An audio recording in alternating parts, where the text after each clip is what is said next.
ce que je veux, c'est une copie. Je voudrais j'ai une copie là, parce que c'est un peu simple.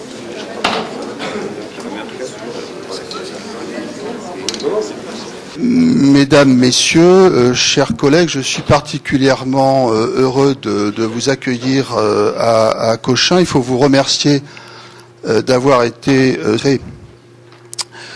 au baclofen. Plus de 100 morts par jour, ça suffit. Nous avons le grand honneur d'avoir parmi nous Olivier Amezen. Je vais peut-être vous demander d'abord de l'ovationner, parce que sans lui, nous ne serions pas là.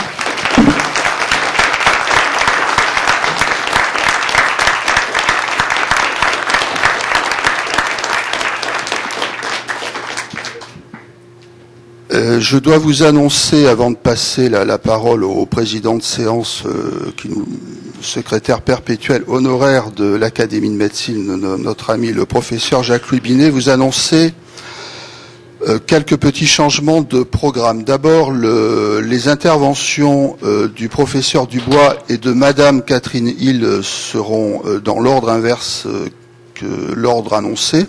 Donc c'est Madame Hill qui parlera d'abord, et elle a tenu à ce que sa communication soit intitulée « La mortalité attribuable à l'alcool en France ».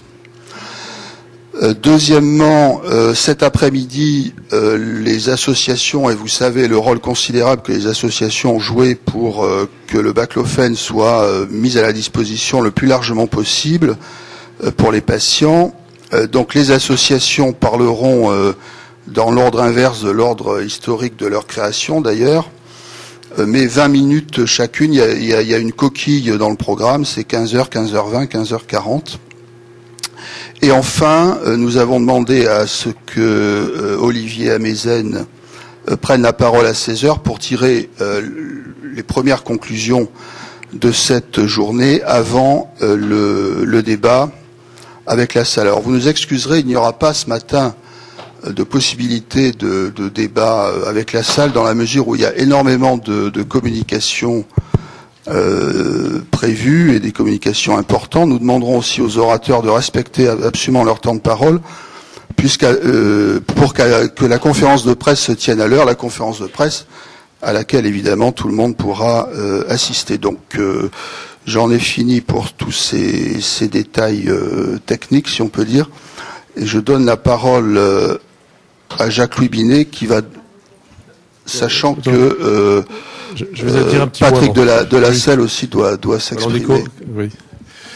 Non, j'avais envie de dire un truc quand même, parce que c'est un événement important.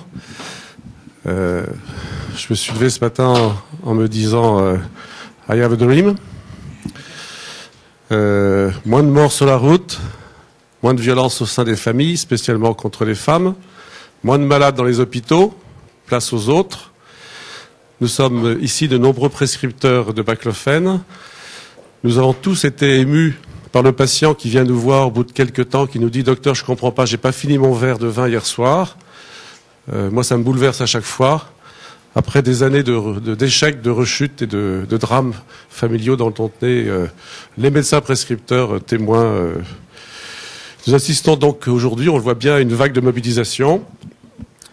On est tous concernés, c'est pas seulement la médecine, c'est pas simplement, on voit bien que ça dévore complètement aujourd'hui les questions de santé publique et de société.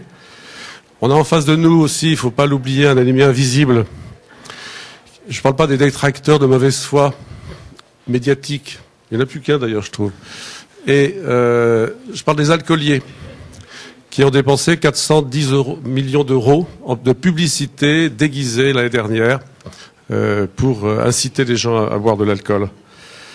On a en face de nous une administration frileuse, on le sait, peut-être un peu déconnectée de la réalité, face à ses responsabilités. Ceci dit, nous sommes nombreux à aller au-delà de cette difficulté juridique. Les médecins sont de plus en plus nombreux, les patients sont de plus en plus nombreux à être traités. 47% d'augmentation au premier trimestre de vente des baclofen. On n'est plus aujourd'hui une petite secte de militants. Aujourd'hui, c'est élargi. La question de la santé publique, la question de l'éthique est posée. C'est un symbole. On a l'impression qu'aujourd'hui, il se passe quelque chose d'important dans la société qui va faire des profondes transformations. Et merci à tous d'être là. Je passe la parole au président. Bon, merci beaucoup. Je serai très bref parce qu'il y a beaucoup de choses à dire ce matin et je serai bien évidemment celui qui doit parler le moins.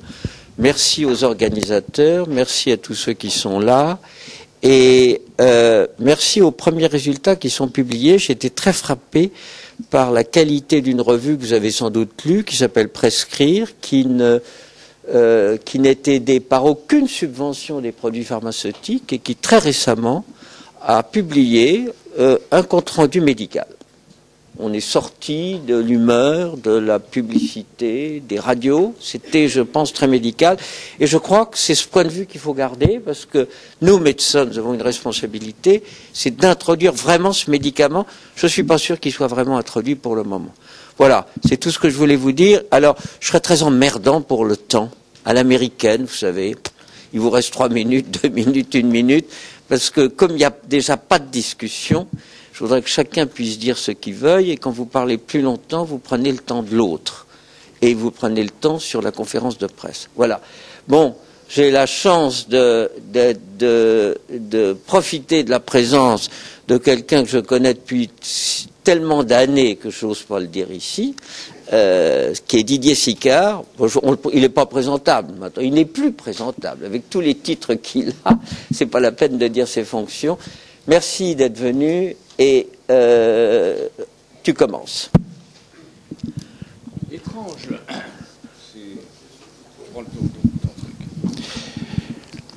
Étrange attitude de la médecine quand elle est confrontée à l'addiction alcoolique, avec ce mélange de propositions contradictoires qui est fondé sur des conceptions, a priori, sur des idées, cette résignation à l'inefficacité et cette indifférence des pouvoirs publics. Comme si ce n'était pas un problème majeur dont on vient de parler de santé publique. On est frappé toujours par le fait que les fonds sont toujours disponibles pour un essai concernant une nouvelle chimiothérapie, une nouvelle antibiothérapie, une nouvelle antihypertenseur ou un nouveau dépistage fondé sur une imagerie ou sur un chiffre biologique. Mais l'alcool n'intéresse pas. Il n'intéresse pas les laboratoires qui n'y trouvent pas un intérêt majeur, au moins jusqu'ici. Et la question reste étrangement dans notre pays celle du débat d'idées, du débat conceptuel sur la meilleure prise en charge, plutôt que sur l'aide concrète à apporter à un usager d'alcool en danger, à une personne en souffrance. Or, Olivier Amezen a ouvert une nouvelle voie très originale, très prometteuse et inattendue. Et plutôt que de lui apporter immédiatement une sorte de volonté d'expertise scientifique à cette proposition, mieux vaut adopter une attitude pendant longtemps de méfiance, voire de rejet. Pas tous, parce que certains médecins ont essayé cette prise en charge et ils ont été surpris. Ils ont été surpris, même contre leur propre idée initiale, que cette nouvelle voie ouverte était celle de l'indifférence à l'alcool. L'envie qui disparaissait et l'envie comme qui cesse, et c'est là où c'est absolument fondamental. Ce n'est pas un médicament comme les autres. Le sevrage ne vient pas de l'extérieur, il ne vient pas d'un moralisme qui vient censurer l'addiction, mais du sujet lui-même qui rompt l'addiction. C'est suffisamment novateur pour que l'on change son regard. De la même façon d'ailleurs que pendant de longues années, le dogme de l'ulcère de l'estomac comme une réponse au stress a pu permettre des prescriptions sur des années d'antiacides, et sous les quolibets des gastro-entérologues du monde entier, il a fallu que certains chercheurs australiens osent aborder l'idée d'une maladie infectieuse, l'Helicobacter pylori, que pour soudain le regard change sur une pathologie considérée comme toujours dépendante des facteurs psychosomatiques. C'est donc un débat important aujourd'hui qui demande plus de sérénité que d'oukase ou d'insultes. D'où l'importance de ce colloque, car il y a des protocoles d'études qui, depuis plusieurs mois, ont commencé à introduire un certain nombre de sujets, mais ces protocoles, et cela pose une question fondamentale, ces protocoles sont tardifs. Et on ne peut s'empêcher de porter un jugement très critique sur l'indifférence totale des pouvoirs publics, sur le refus initial, il y a quelques années même, d'accepter de faire des PHRC qui étaient des programmes de recherche financés par l'État pour répondre à des demandes de scientifiques qui voulaient s'atteler au problème. Suffisamment tardif d'ailleurs pour rendre extrêmement difficile des protocoles actuels qui, en raison de la prescription parfois anarchique, parfois raisonnée de ce médicament. Car il y a urgence. Il y a urgence car attendre les résultats indéfinis ou très tardifs d'un essai contre placebo dont on peut toujours critiquer éventuellement telle ou telle modalité, quand il y a menace vitale, quand il y a menace sociale, ne peut-on pas trouver des réponses originales, des réponses adaptées, des réponses observationnelles qui sont spécifiques de cette nouvelle approche? L'alcoolisme n'est pas une maladie comme une autre, ce n'est pas une maladie infectieuse, ce n'est pas une tumeur, c'est une addiction, avec toute cette complexité, avec l'alcool comme prothèse de la vie. Certains malades ne voudront même pas essayer le baclofène, mais ceux qui veulent suspendre cette espèce de pulsion addictive ont besoin d'être aidés avec générosité, avec lucidité, et que la médecine ne se tienne pas sur sur une position en surplomb, en pensant qu'il lui faut des preuves absolues de cette efficacité, alors même qu'un certain nombre de médecins, depuis quelques années, ont observé de façon très bouleversante cette modification de la réflexion médicale sur l'addiction. Je crois que ce colloque est nécessaire pour qu'on apaise les esprits et qu'on aborde frontalement ce progrès médical ouvert par la découverte d'Olivier Amezen.